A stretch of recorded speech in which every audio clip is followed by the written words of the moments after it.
Hi guys, this is group 2 and today we will be covering class. Many people probably know a little bit about social class, but Unequal City by Carla Shedd helps cover the effects of social class and what it means for different groups of people. Today, we will talk about the definitions and examples of social class, and then we will dive deeper into social class and how it is involved in Unequal City. To start, I will be going over some of the main definitions that are relevant to social class and what it is. The definition of social class is a system of stratification based on access to such resources as wealth, property, power, and prestige. This system divides society into different categories that classify people based on their wealth. Within a social class, there lies socioeconomic status. Socioeconomic status is a measure of an individual's place within a social class system, often used interchangeably with class. Examples of socioeconomic status include upper class, upper middle class, working poor, and underclass. Socioeconomic status is an example of social stratification because people are being divided into a sociological hierarchy that groups people depending on what is important to society. I will be going through these and giving examples of what each of these mean in order for us to understand how these apply to the real world. To begin, upper class is defined as an elite and largely self-sustaining group who possess most of the country's wealth. Some examples of people that belong to the upper class are going to be CEOs of big companies, celebrities, people in medicine, finance, or law, just to name a few.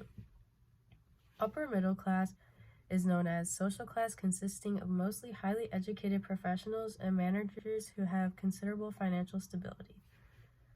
Examples of these people include engineers, architects, physicians, and dentists. Middle class is the social class composed primarily of white-collar workers with a broad range of education and incomes. People that belong to the middle class are electricians, dental assistants, police officers, and teachers. The working class is a social class consisting of mostly blue-collar or service industry workers who are less likely to have a college degree. These are people in retail sales and food industry positions. The working poor are poorly educated manual and service workers who may work full-time but remain near or below the poverty line. People that are considered the working poor have jobs such as agricultural jobs. Lastly, the underclass are the poorest group, comprising the homeless and chronically unemployed who may depend on public or private assistance. People in the underclass include janitors or cashiers. Now that we have talked about what social class means and we have examples, it is important to recognize how people move up and down to different social classes. Social mobility is the movement of individuals or groups within the hierarchical system of social classes. A closed system is one where there is little opportunity for movement from one class to another. An open system is one where there are ample opportunities for movement. Vertical social mobility is the movement between different classes, often called either upward mobility or downward mobility. Structural mobility is changes in the social status of large numbers of people as a result of structural changes in society. Intergenerational mobility is movement between social classes that occurs from one generation to the next, and an example of this would be the royal family. Intragenerational mobility is movement between social classes that occurs during the course of an individual's lifetime, so someone that would have individual success and move up on their own. Next, the group will cover connections between these terms to Unequal City and how they apply to the real world. Shedd incorporates class into the book by helping the readers understand how social class affects people throughout their lives and how this can lead to where a person lives or what school a person attends. Shedd talks about how the status of individuals can set up the rest of their lives and what kind of future a person will have. Shedd includes stories and dialogue from students so that she can help the audience understand how students are feeling, especially based on the schools that they are put in because of their economic status. The group will now continue to talk about how social class relates to Unequal City. Hi, as you guys know, there are so many important things that we can spend hours talking about that we have learned in this class. But one of the most important things that we have talked about is the system of education. The main purpose of education is to educate individuals within society to prepare and qualify them for work in the economy, as well as to integrate people into society and teach them values and morals of society. The role of education is to socialize individuals and to keep the society smooth and remain stable. Quality education must be accessible, engaging, and perhaps even vital to those on the receiving end of this period. The essence of education is to seek truth through knowledge, and that requires time and discipline. While the primary objective of quality education is to extend and deepen the capacity of thought, the United States is suffering from an issue where the system of education is criminalizing students. Those who are from the suburbs are the ones who suffer it the most. Urban schools are presumed to be violent places that require security measures to protect students. The students of this school have to deal with certain things that do not provide comfort to them. They have to deal with metal detectors, property searchers, security guards, and police presence in school. This whole environment does not help the students to feel more safe or even to enjoy school. Due to the fact that the environment creates prison-like conditions, because there is also police around. I imagine being put in this situation, like how would I do it? Like every day going to a place like that? I don't know. I will try to do anything that I can in order to change to another school. But that is because I know that I will have the support of my family.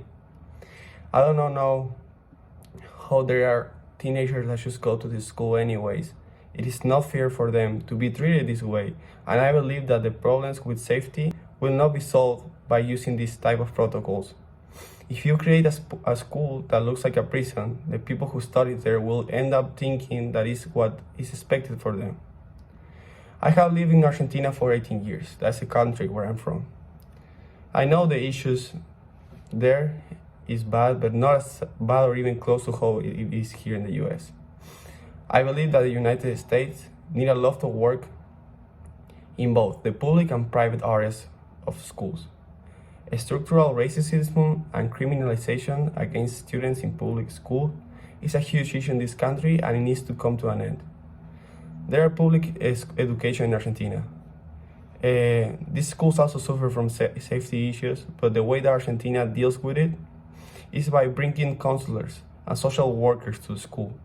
These are the ones that students come up to talk, and they bring up any inconvenience and anything that's going on with them.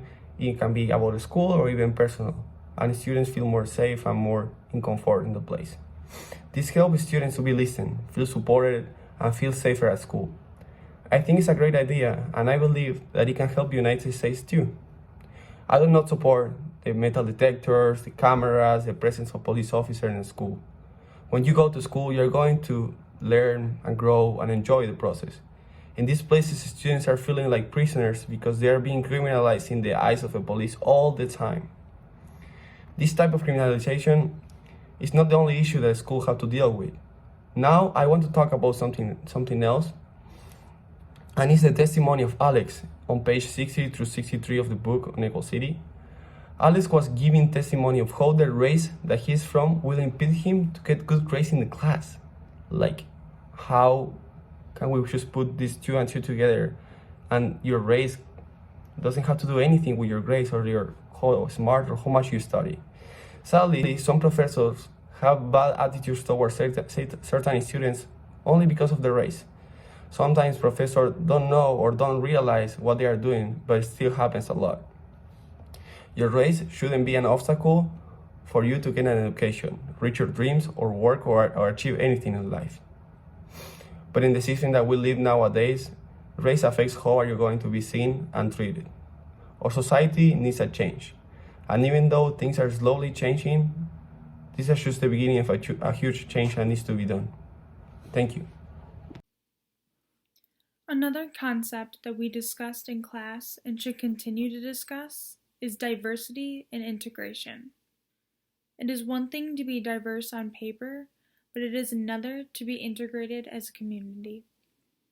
In Chapter 4, Judd discusses the similarities between the condition of a school and the path it produces for its children. An example would be the first two signs you see walking into Tilden, a Chicago public high school. Building for their future, and upon entering building, you may be subject to search. The school-to-prison pipeline has always been a problem, but has always also been right in front of our faces. In some school districts, it is normal for cops to walk around the hallways or to see a cop in a cafeteria every day.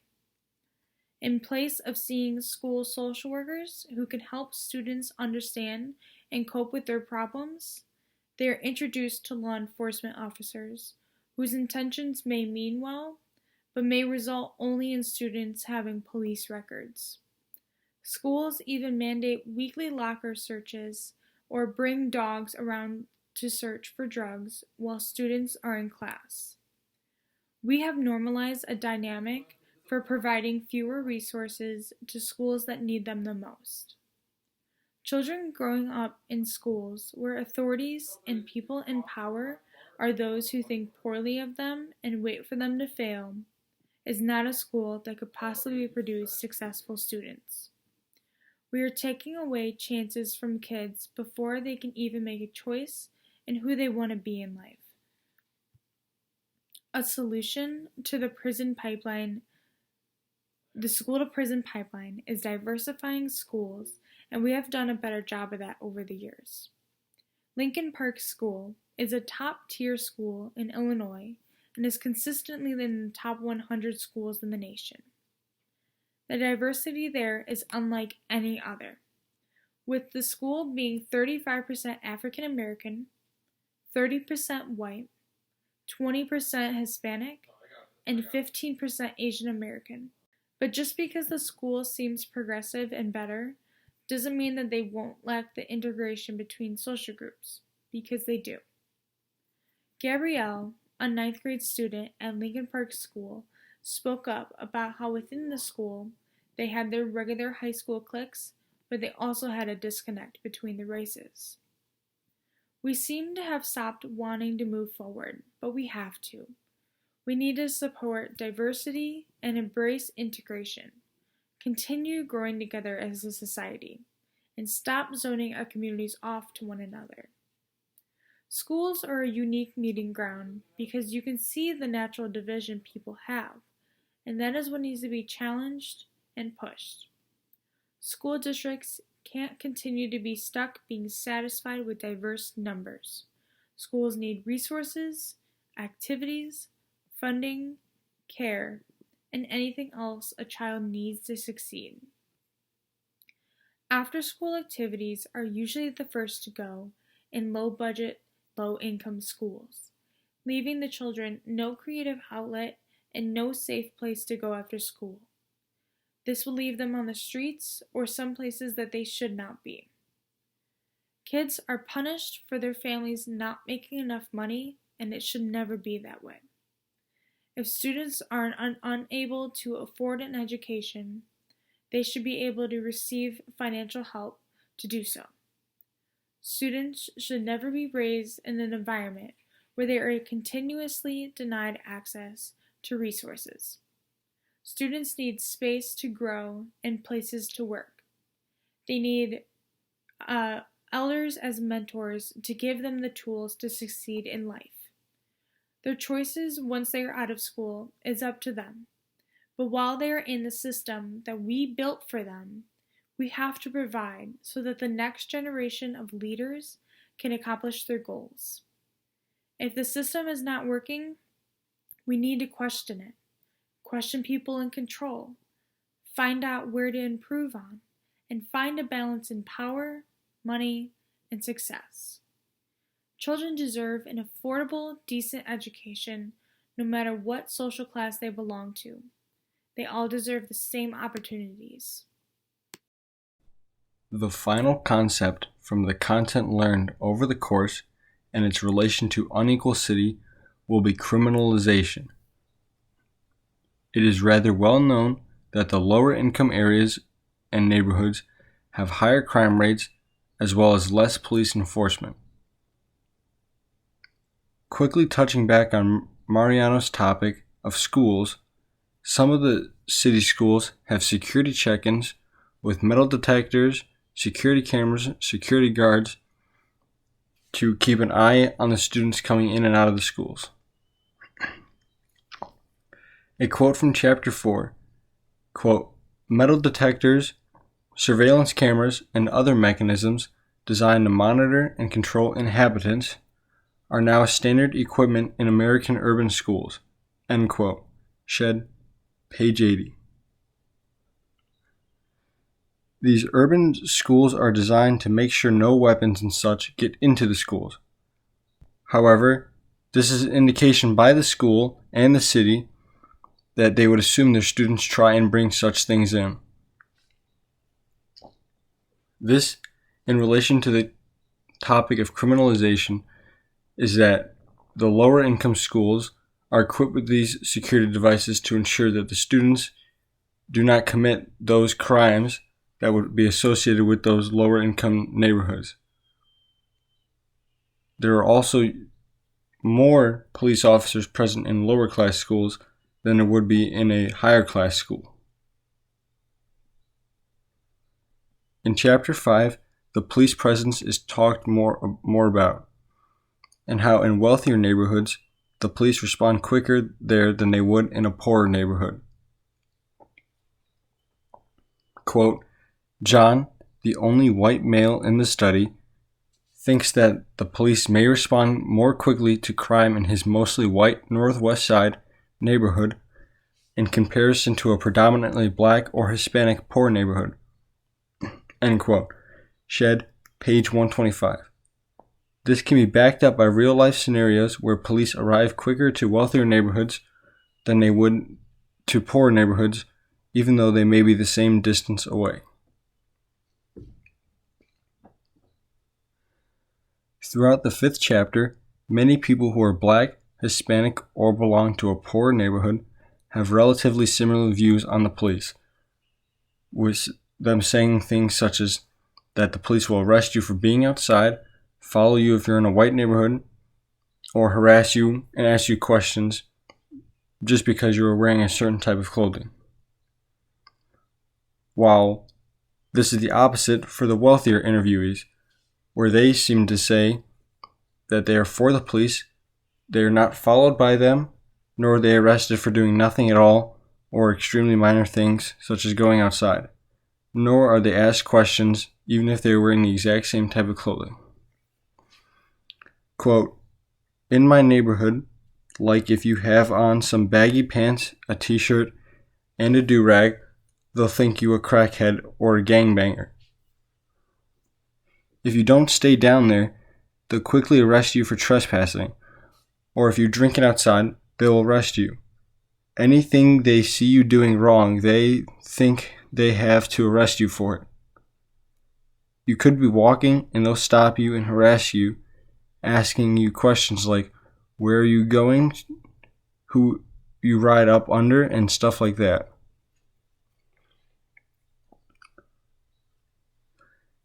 Data would show that there is a higher percentage of black prisoners than there is white prisoners, along with the higher arrest rates of minorities in those lower income areas as well. This goes along with our group topic that class does in fact bring benefits depending on which class you belong in. With better protection and safety in wealthier neighborhoods, as well as police arriving there faster, while the opposite is true for poor neighborhoods, with the police maybe not coming there at all or arriving much later. The relation between the concept of criminalization and unequal city is that due to the history of poor neighborhoods and minorities, it would seem that there is a certain tendency for the law to assume that minorities would commit those crimes in those poor neighborhoods. With the increase in protection at lower end schools and faster response times in higher end neighborhoods, This is more evidence to show that it is truly an unequal city.